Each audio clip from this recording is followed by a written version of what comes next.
महाराष्ट्र सोडून दुसरीकडे जावं असा विचार आल्याचं अभिनेते नाना पाटेकर यांनी सांगितलं. नागपूरमध्ये आयोजित जलक्रांती परिषदेत नाना पाटेकरांनी आपल्या मनातल्या भावना व्यक्त केल्या. यावेळी केंद्रीय मंत्री नितीन गडकरी, अभिनेते मकरंद अनासपुरे आणि आमिर खान यांच्यासह अनेक मान्यवर उपस्थित होते. यावेळी नानांनी आपलं मनोगत व्यक्त करताना महाराष्ट्र सोडण्याचा विचार मनात आलेला असं म्हटलं. पाहुयात त्यांनी असं का म्हटलंय. नितीनजी आता आमचे ऑफिसेस व्हायला लागले. ऑफिसेस मी म्हटलं कशाला पाहिजे कुणाच्या घरी राहून, पण नाही, आता ती अतिशय गरज व्हायला लागली. इतकं काम वाढलेलं आहे.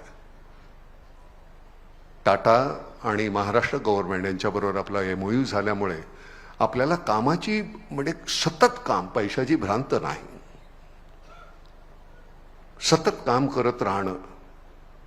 लहान लहान गावामध्ये राहणारी मुलं आता एक एक शहर सांभाळत आहेत. ज्यांना कदर खरंच त्यांना इंग्लिश बोलता येत नाही. आता जर इथे येऊन बोलायला सांगितलं तर ते आम्ही नटमंडळी आहोत, पाठ करून बोलतो सगळं, आम्हाला ते इतक्या वर्षाचा अनुभव आहे. त्यांना 2 वाक्य बोलताना पण काम करायला वाघ आहेत ही मंडळी, आणि सगळं श्रेय आहे ते त्यांचं आहे. गण्या, मी तुझे जाहीर आभार मानतो बरं का, ह्या सगळ्यासमोर. फार सुंदर काम करतोयस तू, असंच सातत्य राखा. कारण आम्ही उद्या हे इथून निघणार, त्यांच्या हाती जायला पाहिजे, आणि ती धुरात योग्य ठिकाणी योग्य माणसांच्या हाती जाणे फार गरजेचं आहे. नटसम्राट करत असताना मला ज्यावेळी विचारलं त्यावेळी मी म्हटलं हे नाटक नाही मी करणार, मी सिनेमा करेन. नाटक करत असताना तो तेवढा जीव त्याच्यात प्रत्येक वेळी ओतायचा, तर मला असं वाटतं 10 किंवा 15 किंवा 25 प्रयोगानंतर मी मेलो असतो. एकदाच सिनेमामध्ये करताना राहिलं, डॉक्टर लागू किंवा दत्ता भट किंवा आमचं चंद्रकांत गोखले, यशवंत दत्त, सगळ्यांनीच नटसम्राट ज्यांनी ज्यांनी नाटक केले ते सगळे हार्ट अटॅकने गेले. कारण तुम्हाला त्याच्यामध्ये तितकं ओतल्याशिवाय आनंद तो देताच येणार नाही. आणि आमच्यासमोर मी नटसम्राट सिनेमा करत असताना रेफरन्स होता डॉक्टर लागू, दत्ता भट. त्यामुळे आम्ही केलेलं आहे ते एवढंच आहे. तुम्ही त्यांचं ओरिजिनल तुमच्या दुर्दैवानं पाहायला नाही, काही मंडळींना बघायला मिळालं असेल. काय काम करायचं बापरे, म्हणजे तिथनंच हलता यायचं नाही. पुरुष करत असताना गडकरी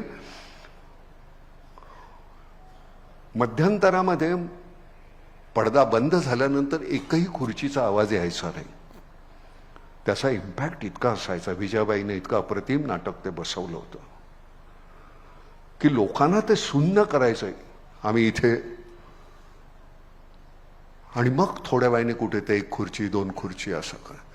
तो जो आनंद मिळायचा ना, अत्युच्च आनंद आहे नट म्हणून, तोच आनंद नामचं काम करताना मिळत असतो. इतका आनंद होतो की वा वा वा वा, या गावामध्ये हा हिरवा रंग फुललेला आहे, तो आपण काम केलंय त्याच्यामुळे.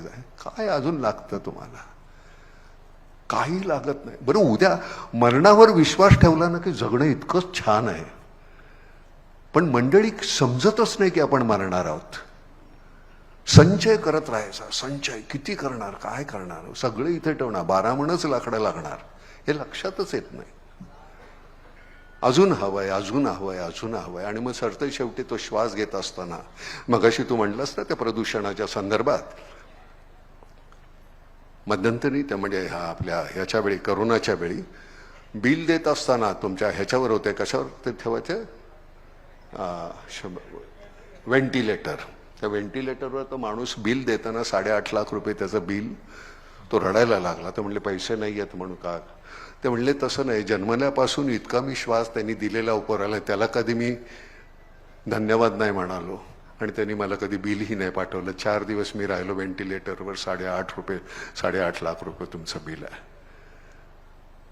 तर प्रदूषणाच्या बाबतीत ते म्हणतोय, जन्मल्यापासून आपण श्वास घेतोय, इतका छान श्वास घेतोय सगळा, 1ही रुपया नाही त्यांनी मागितला आपल्याकडे. त्याला छान ठेवणं ही आपली गरज आहे, आणि आपली गरज आहे, त्याची गरज नाही आहे. त्याला जे करायचं ते करेलच तो. पाण्याचा एकही थेंब वाया जाता कामा नये. हात धुवत असताना इथं नळ चालूच आहे, तोंड धुतोय चालूच आहे नळ. ज्यावेळी आपण पाहतो 2-2, 3-3 महिलांना पाण्याचा 1 हंडा घेऊन येत आहेत बायका. म्हटलं हे कुठलं चित्र आहे ते बघा, आणि मग तिथे काम सुरू करा. ही माणसं का अशी करतायत.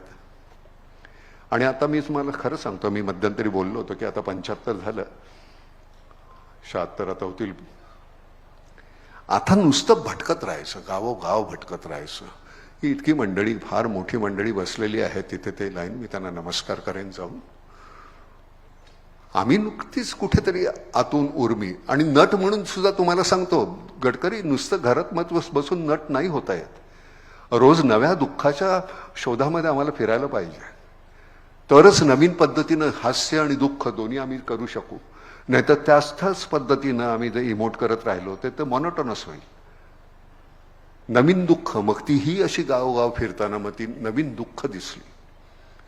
ती नवीन दुःख दिसल्यानंतर लक्षात आलं की आमचं दुःख इतकंच आहे. आम्ही त्याला डोंगरा एवढं म्हणत होतो कारण आम्ही इथे धरलं होतं. ते इथे धरल्यानंतर कळलं अरे चिमुटभरच आहे. ते आपली शहरामधली वृत्तीच अशी आहे, आपलं जसं गोंजारत बसायचं सगळं दुःख, इथं धरायचं. अरे बापरे केवढं मोठं, काही मोठं नाही आहे. खरं म्हणजे दुःख नावाची ही गोष्टच नाही आहे, मानण्यावर आहे. माझं हे सगळं आहे, सगळं झुगारून देऊन सोडून मी निघून जायचं. मी सुद्धा मातीतच झिरपणार आहे. मग तिथं नाही का मी झिरपलेलं असताना मला थोडा ओलावा पाहिजे, म्हणून मग हे पाणी वाचवण्याचा प्रयत्न करतो. गेल्यानंतर आमच्या सगळ्यांनीच हा केलेला आहे त्याग. आपण कधी करणार? किती वेळ झाला? तुम्ही किती वाजता? 10, 10:30 आलेले आहात. कशासाठी बसलाय इतक्या वेळ? काय आहे इथं? काय करमणूक आहे? काय वाद्य वाजतायत? नाच आहे? काही नाही आहे. केवळ मी तर अशा ठिकाणी एवढ्यासाठी जातो की माझं कुठे चुकतंय हे मला कळावं, म्हणून मी अशा ठिकाणी जातो.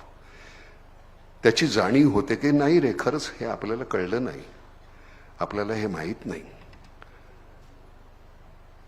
आमच्या घरामध्ये 7 भावंड होतो आम्ही. 6 गेली, मी एकटाच राहिलो. आई नाही, वडील नाही. मग मी नेहमीच म्हणतो माझ्या मुलांना किंवा ह्यांना की म्हटलं माझ्या बरोबरचे कोणीच नाही आहे ज्यांना मी माहिती आहे. मी सगळ्यात धाकटा. म्हटलं मला दरडावणारा, मला मारणारा किंवा पाठीवर हात फिरवणारा तसा कोणी नाही. त्यामुळे मग इथं गेलो की गावाखेड्यामध्ये एखादा कोणतरी वयोवृद्ध नुसतं चेहऱ्यावर अशा त्यांनी असं नुसतं केलं की असं वाटतं आई वडील भेटले पुन्हा नव्यानं.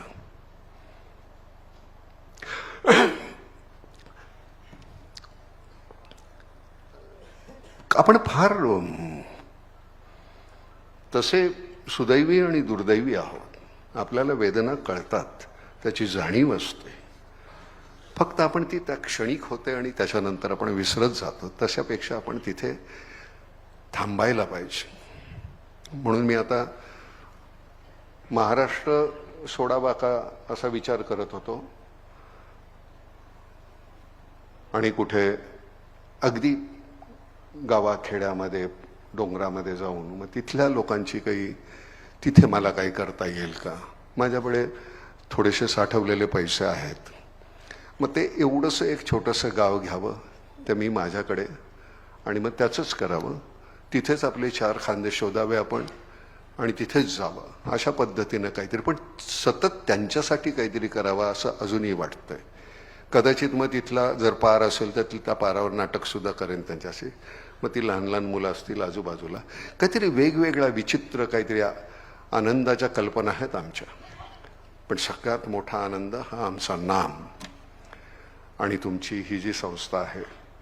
मी खरंच तुम्हाला नमस्कार करतो. तुम्ही ह्या सातत्यानं जे करता आहे कमाल आहे.